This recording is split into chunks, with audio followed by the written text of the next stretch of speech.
दोस्तों, क्या आप भी सोच रहे हैं कि 49 रुपीज लगाकर सपना इलेवन में कौन लोग हैं जो करोड़पति बन रहे हैं? तो ये मैं कर लूंगा, आप जाकर ड्रीम इलेवन में टीम बना लो।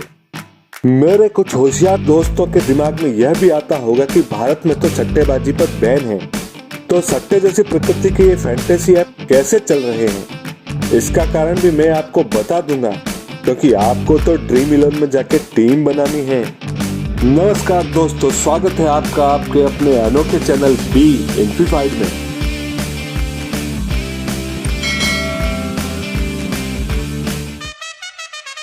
आईपीएल चालू होते ही हर बड़ी बड़ी सेलिब्रिटी आपको एड ब्रेक में आकर कहती है कि आप टीम बना लो, और आप भी 49 रुपीज लगाकर करोड़पति बनने के सपने देखने चालू हो जाते हैं। लेकिन मैच खत्म होते होते रह जाता है तो सिर्फ अफसोस, आपके सपने इस सपना इलेवन में टूट जाते हैं। अब ड्रीम इलेवन आपसे पैसे लेकर कितना पैसा कमा रहा है, कैसे पैसे कमा रहा है, और भारत में सट्टेबाजी पर बैन के बावजूद भी ऐसे फैंटेसी ऐप कैसे चल रहे हैं, इन सब बातों का जवाब आपको इस वीडियो में मिलेगा। बस वीडियो अंत तक जरूर देखिएगा।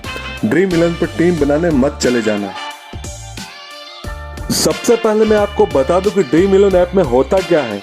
इसमें दोनों टीमों के मिलाकर 11 प्लेयर चुनते हैं तथा एक कॉन्टेस्ट ज्वाइन करते हैं। इन 11 प्लेयर के प्रदर्शन के आधार पर हमें पॉइंट्स मिलते हैं और ज्यादा पॉइंट्स वाले को नकद इनाम मिलता है। पहले देखते हैं कि ड्रीम इलेवन या फैंटेसी स्पोर्ट्स इंडिया में इतना फेमस कैसे हो गया है। ड्रीम इलेवन को 2008 में हर्ष जैन ने स्थापित किया था।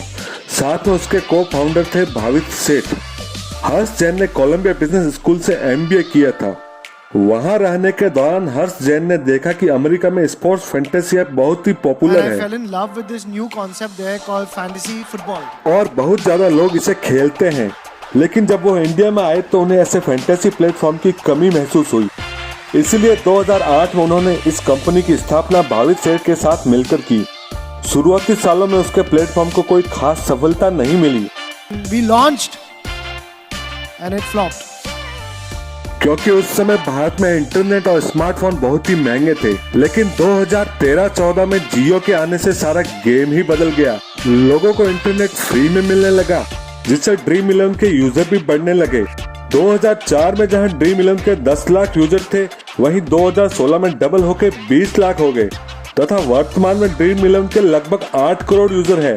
ड्रीम इलेवन की सफलता को देखकर बहुत सारे ऐप फैंटेसी स्पोर्ट्स में आ गए, लेकिन ड्रीम इलेवन अभी भी इस मार्केट का लीडर है। वह पहली ऐसी स्पोर्ट्स फैंटेसी कंपनी है जो यूनिकॉर्न कंपनी की लिस्ट में आ गई है। यूनिकॉर्न कंपनी उसे बोलते हैं जिसका वैल्यूएशन $1 अरब होता है, वो भी शेयर मार्केट में बिना कंपनी के लिस्ट किए हुए। अब तो आप समझ ही गए होंगे कि ड्रीम इलेवन इतने विज्ञापन देकर आपको क्यों बोलता है कि आप टीम बना लो, क्योंकि आप टीम बनाओगे तभी तो वो कमाएगा। अब ड्रीम इलेवन कैसे कमाता है, उसकी क्या कमाई है, हम समझेंगे। जैसे मान लो कि आपने 11 प्लेयर की एक टीम बनाई, तो आपको सीधा यही लगेगा कि अपुन ही भगवान है, अपुन ही सबसे सारा है और अपुन से ज्यादा बड़ा क्रिकेट नॉलेज किसी को है ही नहीं। तो ग्रैंड लीग का 2 करोड़ का इनाम तो अपना ही है। यही सोचकर आप 49 रुपीज का कॉन्टेस्ट ज्वाइन कर लेते हो, जिसमें लगभग 1.5 करोड़ कंटेस्टेंट हैं, जिससे लगभग 75 करोड़ रुपए ड्रीम इलेवन को मिलते हैं, जिसमें से 50 करोड़ रुपए ड्रीम इलेवन विनिंग अमाउंट के रूप में बांट भी देता है और लगभग 20 करोड़ रुपए प्लेटफॉर्म फी के नाम पर अपने पास रख लेता है। यानी 20 से 25% ड्रीम इलेवन आपके हर कॉन्टेस्ट ज्वाइन करने पर कमाती है। ये तो हमने आपको सिर्फ मेगा कॉन्टेस्ट का गणित बताया है। ड्रीम इलेवन पर ऐसे सैकड़ों कॉन्टेस्ट है, तो आप समझ ही गए होंगे कि फैंटेसी के इस खेल में सबसे ज्यादा पैसा कौन कमा रहा है। इसके अलावा ड्रीम इलेवन के ऐप में जो भी पैसा आप ऐड करते हैं, उसे बिना विनिंग में कन्वर्ट किए आप विड्रॉ नहीं कर सकते। 200 रुपए से कम राशि भी आप विड्रॉ नहीं कर सकते हो। यह सारा पैसा ड्रीम इलेवन के पास जमा रहता है। कंपनी को मालूम है कि सब लोग एक साथ पैसा तो निकालेंगे नहीं, इसीलिए इस जमा पैसे को FD आदि स्कीम से ड्रीम इलेवन ब्याज से भी पैसे कमाता है। इसीलिए ड्रीम इलेवन के बारे में हम कह सकते हैं कि उसकी तो चारों उंगलियां घी में है, यानी वो हर जगह से प्रॉफिट कमा रहा है। अब आपके दिमाग में यह बात तो जरूर आई होगी कि भारत में तो सट्टेबाजी बैन है, तो सट्टेबाजी को बढ़ावा देने वाले ऐप काम कैसे कर रहे हैं। ऐसी ही सोच के साथ एक व्यक्ति चंद्रेश सांखला ने हाई कोर्ट में एक याचिका लगा दी याचिका में दावा किया गया कि ड्रीम 11 एक अवैध खेल है जो जुए और सट्टेबाजी को बढ़ावा दे रहा है, लोगों को ज्यादा पैसे कमाने का लालच दे रहा है ताकि लोग इस खेल पर पैसा लगाने के लिए आकर्षित हो और अब फिर अपने सारे पैसे गंवा दे। इसलिए इसे जुए या सट्टेबाजी माना जाए तथा ड्रीम 11 चलाने वाली कंपनी पर आपराधिक मुकदमा चलाया जाए। न्यायमूर्ति आरवी मौर्य व न्यायमूर्ति भारती डागर की खंडपीठ ने इस मामले की सुनवाई की तथा दोनों पक्षों को सुनने के बाद कोर्ट ने ड्रीम 11 खेल को जुआ मानने से इनकार कर दिया।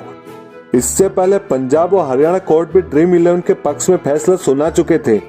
कोर्ट ने इसे भाग्य का खेल नहीं माना बल्कि ज्ञान और कौशल का खेल माना। फैसले में कहा गया कि ड्रीम 11 जैसे खेलों में सफलता मूल रूप से उपयोगकर्ताओं के बेहतर ज्ञान, निर्णय और ध्यान से उत्पन्न होती है। कोर्ट ने साफ शब्दों में कहा कि यह खेल गेम ऑफ स्किल है, न कि गेम ऑफ चांस। कानूनी रोड़ा हटने के बाद तो ऐसे फैंटेसी कंपनियों के लिए बाजार खुल गया। इसी का फायदा उठाकर सट्टेबाजों ने भी अपने ऑनलाइन ऐप बना दिए और उसको फैंटेसी स्पोर्ट्स का नाम दे दिया। अब आते हैं मुद्दे के दूसरे पहलू पे।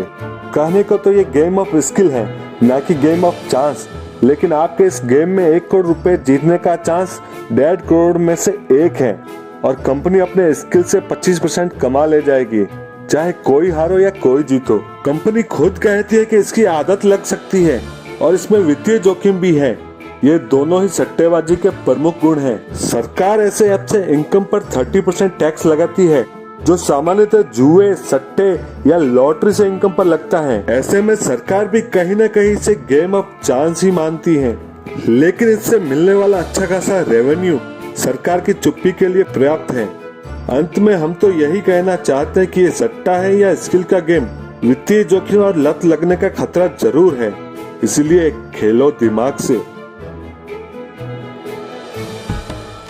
तो कैसी लगी आपको ये जानकारी और किन विषयों पर आप वीडियो देखना चाहते हैं, हमें कमेंट बॉक्स में कमेंट करके जरूर बताएं। आपके अपने चैनल बी इन्फीफाइड में।